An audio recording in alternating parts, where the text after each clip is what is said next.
Ang kalusugan ng ating katawan ay nagsisimula sa loob ng DNA. Ang DNA ay binubuo ng nucleotides na nagsisilbing gabay sa pagbuo at pag-ayos ng cells.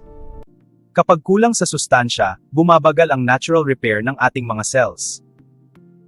Kailangan ng katawan ang tamang plant-based nutrients para masuportahan ang cellular regeneration. Ang extracted mighty barley ay madaling maabsorb, kaya mabilis magamit ng katawan. Kapag maayos ang cells, nagiging mas malusog ang tissues. Kapag malusog ang tissues, mas nasusuportahan ang maayos na function ng mga organs tulad ng atay. Ang atay ay mahalaga sa paglilinis ng katawan kaya kailangan itong alagaan araw-araw.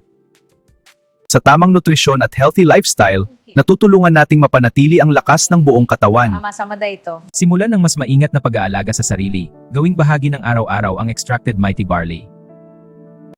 Food supplement lamang, hindi gamot at hindi pamalit sa payo ng doktor. Kumonsulta sa health professional para sa anumang kondisyon.